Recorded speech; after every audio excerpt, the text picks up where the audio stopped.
엘리사벳이 해산할 기한이 차서 아들을 낳으니 이웃과 친족이 주께서 그를 크게 긍휼히 여기심을 듣고 함께 즐거워하더라. 8일이 되매 아이를 할례하러 와서 그 아버지의 이름을 따라 사가랴라 하고자 하더니 그 어머니가 대답하여 이르되 아니라 요한이라 할 것이라. 내 친족 중에 이 이름으로 이름한 이가 없다. 하고 그의 아버지께 몸짓하여 무엇으로 이름을 지으려 하는가 물으니 그가 서판을 달라 하여 그 이름을 요한. 이라 쓰매 다 놀랍게 여기더라.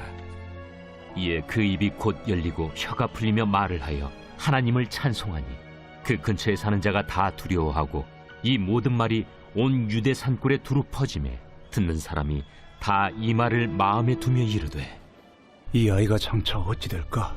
하니 이는 주의 손이 그와 함께 하심이로라. 안녕하세요. 행복한 아침 묵상으로 인사를 드립니다. 우리 천안침례교회 성도 여러분, 다시 시작합시다.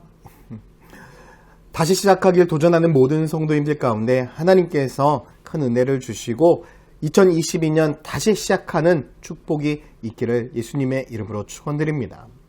김남준 목사님이 쓰신 이름 없이 빛도 없이라는 책에 보면 아주 의미 있는 생각해 볼 만한 예화가 하나가 있습니다. 하나님께서 3명의 천사를 부르신 거예요. 그리고 3명의 천사를 부르셔서 각자에게 사명을 주셔서 이 세상 가운데 내려보냈습니다. 한 천사는 황금으로 만들어진 홀을 쥐어쥐고 이 세상을 다스리는 왕이 되라고 이 세상에 내려보냈습니다. 그리고 또 다른 천사에게는 커다란 주판을 주어서 이 세상 가운데 속에서 커다란 기업을 운영하는 사장으로 이 세상을 내려보내셨습니다. 그런데 이 세 번째 천사에게는요, 하나님이 주신 것이 똥바가지를 쥐어주고 저 밑에 빈민촌에 가서 똥을 푸는 사명을 감당하게 했습니다. 자, 여러분 같으면 어떠한 사명을 얻고 싶으십니까? 아마 대부분의 사람들이 저는 이 세상의 왕이 되겠습니다. 황금으로 된 홀이요. 어떠한 사람들은 저는 주판입니다 라고 그렇게 이야기를 할 것입니다. 아마 똥바가지를 원하는 사람은 이 세상에 존재하지 않을 것입니다. 왜 그렇습니까? 보여지는 사역, 우리가 눈에 보여질 때의 좋은 것들만이 귀중한 사역이라고 생각하기 때문입니다. 이 예화가 우리들에게 주는 교훈은 무엇입니까? 사명에는요, 경중이 없다는 거예요. 높고 낮음이 없다는 것입니다. 그런데 오늘날 수많은 사람들은 보여지면은요, 열심히 사역하고 정말 귀중한 사명을 감당하는 것이라 생각합니다. 그리고 보여지지 않으면은요, 아무것도 하지 않는다라고 생각합니다. 제가 꿈의 교회에 있을 때 코로나 사역하는 그 코로나 상황 가운데 속에서 사실 저는 보여지지 않는 사역을 했습니다. 앞서서 찬양 인도를 하거나 예배 인도를 하지 않았습니다. 뒤에서 무엇을 했냐면 모바일 주보를 만들고 여러 가지 보여지지 않는 온라인 사역을 돕는 그 일들을 제가 도맡아서 다 했었습니다. 그러다 보니까 저는 앞에 보이지 않아요. 온라인 사역이다 보니. 어떤 사람들이 이런 이야기도 하더라고요. 김준태 목사는 다른 목사들 다 힘들게 일하는데 뭐 하는 거야? 라는 이야기까지 들었습니다. 뭐 했을까요? 그 온라인 사역이 잘 되도록 뒤에서 정말 열심히 돕고 있었습니다. 이름도 없이 빛도 없이. 어찌 보면 우리들의 삶은 보여지는 사역을 원합니다. 그러나 하나님께서는 우리들에게 보여지는 사역만이 중요한 것이 아니라 이 땅 가운데서 맡겨진 그 사명을 끝까지 감당하는 것이 더 중요하다라는 것을 우리들에게 알려주고 있습니다. 바로 침례 요한을 통해서. 여러분, 침례 요한의 인생은 철저한 그림자 인생이었습니다. 누구의 그림자입니까? 예수 그리스도의 그림자입니다.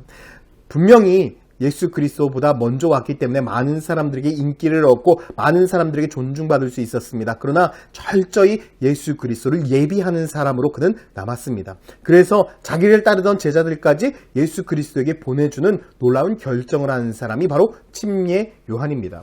침례 요한이 이렇게 살아갈 수 있었던 이유, 철저하게 그림자 인생을 살아가면서도 서운해하지 않는 그럴 수 있었던 이유가 무엇이겠습니까? 오늘 본문에 보면 이렇게 말씀을 하고 있거든요. 66절에 듣는 사람이 다 이 말을 마음에 두며 이르되 이 아이가 장차 어찌 될까 하니 이는 주의 손이 그와 함께 하심이라. 침례 요한이 태어났을 때 누구의 손이 함께 한다고요? 주의 손이. 하나님이 그를 붙잡았었고 하나님이 그와 함께 하신다. 다시 말해서 주의 손은요, 하나님의 능력을 의미하고 있었습니다. 하나님이 늘 함께 하시기 때문에 그의 인생은 기쁜 마음으로 하나님의 말씀 앞에 순종할 수 있었던 삶이었던 거죠. 에스겔 말씀에도 보면 에스겔 37장 1절에 여호와께서 권능으로 내게 임하시고 그의 영으로 나를 데리고 가서 골짜기 가운데 두셨는데 거기 뼈가 가득했다라고 말씀하잖아요. 주의 손은요, 하나님의 능력을 의미해요. 여호와의 권능을 의미해요. 이 침례 요한은 철저히 하나님의 손에 붙들린 인생이었습니다. 그렇기 때문에 그는 보여지지 않아도 하나님을 높일 수만 있다면 감사하는 삶을 살아가게 되었던 거죠. 저는 우리들이 바로 이러한 삶을 살기를 원합니다. 여러분, 성령 충만하셔야 되는 이유가 바로 여기 있습니다. 우리가 하나님만을 바라보아야 되는 이유가 바로 여기 있습니다. 내 힘과 내 능력으로요, 사명을 감당할 수 없어요. 내 힘과 내 힘으로 사명을 감당하려면 때로는 서운할 수도 있고요. 왜 나는 이런 일들을 감당해야 돼? 나는 보잘것없는 거야? 난 인정받지 못한 거야? 이렇게 생각할 수도 있습니다. 아니요, 그렇지 않습니다. 사명에는 경중이 없습니다. 높고 낮음이 없습니다. 그렇기 때문에 우리는 철저히 우리들의 인생 가운데 하나님만을 바라보면서 하나님을 붙들어서 하나님께서 나에게 주신 그 사명을 붙들고 나아가야 되는 것입니다. 여러분, 결정적으로 나중에 예수님께서 침례 요한을 향해서 이렇게 말씀하잖아요. 누가복음 7장 26절에 그러면 너희가 무엇을 보려고 나갔더냐? 선지자냐? 옳다. 내가 너에게 이르노니 선지자보다 훌륭한 자다. 침례 요한은 예수님이 인정했습니다. 누구보다 선지자보다 훌륭한 자다.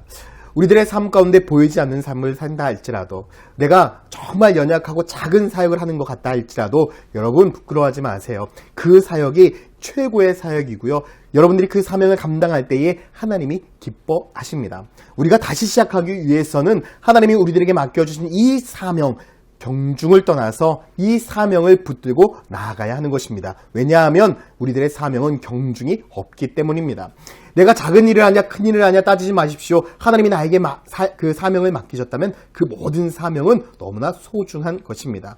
전 여러분들이 맡은 그 사명을 22년도에 끝까지 감당하는 축복이 있기를 소망합니다. 그러기 위해선 성령의 충만함이 있어야 됩니다. 주의 손이 여러분들을 붙드셔야 됩니다. 22년 다시 시작하자고 선포한 여러분들의 삶 가운데 하나님의 사명을 잘 감당하는 그러한 믿음의 성도들이 되며 하나님의 사명을 감당하는 여러분들의 삶 가운데 주의 손이, 여호와의 권능이 함께하는 축복이 있기를 예수님의 이름으로 축원드립니다. 기도하겠습니다.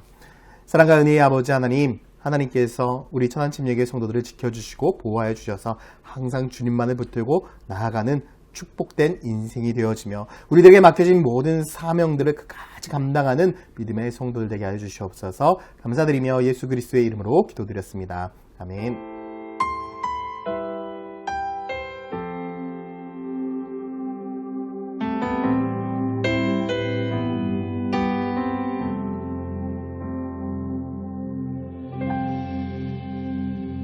주 안에서 내 영혼 다시 태어나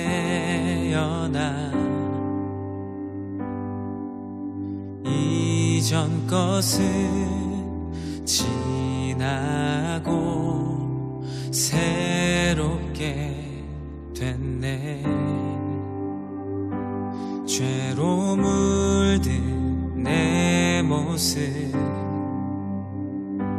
예수와 함께 죽고 부활 생명 내 안에 새로운 삶이 열렸네.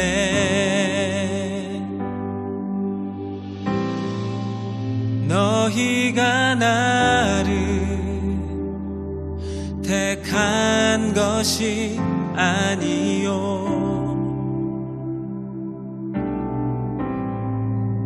내가 너희를 택하여 세웠나니 오직 내 안에 오직 내 속에 그리스도가 사네. 오직 내 삶에 오직 내 맘에 그가 주인 되셨네.